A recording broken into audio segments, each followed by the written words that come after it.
कमाल का ताना दिया मंदिर में भगवान ने कि हमेशा मांगने ही आते हो, कभी मिलने भी आ जाया करो। नमस्ते दोस्तों, मैं हूं आरजे कार्तिक। एक बड़ी छोटी सी कहानी एक सेठ जी की।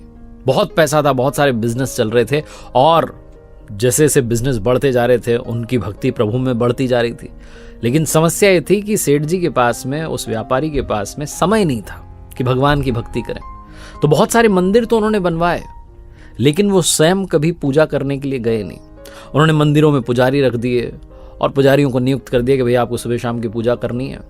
तो घर में बैठ करके वो प्रसन्न हो जाते थे कि चलो साहब मंदिर बना दिए हैं, पुजारी जो है अपनी पूजा कर रहे हैं। लेकिन एक बार उनके बिजनेस में बहुत बड़ा घाटा हुआ। वो ऐसे संकट में फंस गए जहां उन्हें 100 करोड़ रुपए की आवश्यकता थी।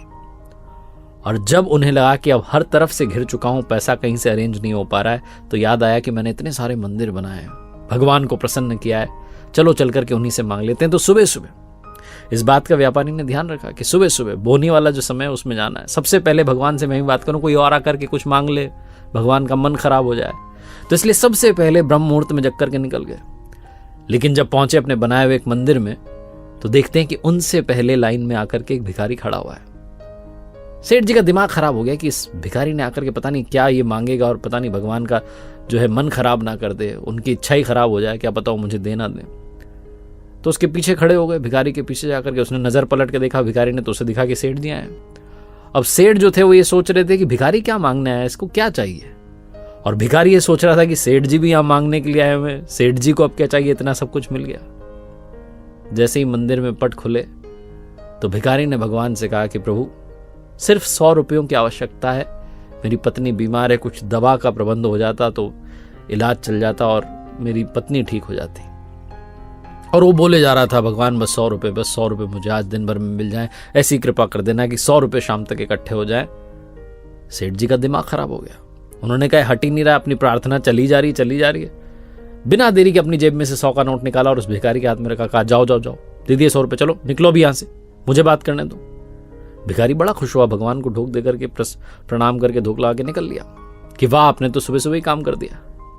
अब बारी थी सेठ जी की। सेठ जी हाथ जोड़ के खड़े होकर कहने लगे, प्रभु उस भिखारी को तो मैंने भगा दिया 100 रुपये देकर के, अब मेरी बात सुन लो, मुझे 100 रुपये नहीं 100 करोड़ रुपए चाहिए। कहीं से भी उसका इंतजाम करवा दो प्रभु, बस मुझ पर कृपा बरसा दो। बोले जा रहे थे बार बार। तो कमाल ये हुआ कि मूर्ति में से भगवान प्रकट हुए और कहने लगे कि तूने एक भिखारी से तो मेरा पीछा छुड़वा दिया, उसे 100 रुपये दे करके, अब मुझे तुझसे भी बड़ा भिखारी ढूंढना पड़ेगा जो आए और तुझे 100 करोड़ रुपए दे करके तुझसे मेरा पीछा छुड़वा दे। सेठ जी की आंखों में आंसू आ गए। कहने लगे प्रभु ऐसा क्यों कह रहे हैं। भगवान ने कहा बस यही तो सच है, तुमने इतने मंदिर बनवाए, इतना सब कुछ करवाया, लेकिन कभी मिलने नहीं आए। आज भी आए हो तो तब आए हो जब तुम्हें कुछ मांगना है। मैं प्रेम का भूखा हूं, बस मिलने ही चले आते तो इतना बड़ा संकट आने नहीं देता। बहुत छोटी सी कहानी जिसका सार ये समझाता है कि जहां बहुत ज्यादा मांगा जाता है वहां प्यार खत्म हो जाता है, प्रेम समाप्त हो जाता है। इसलिए मांगना बंद कीजिए।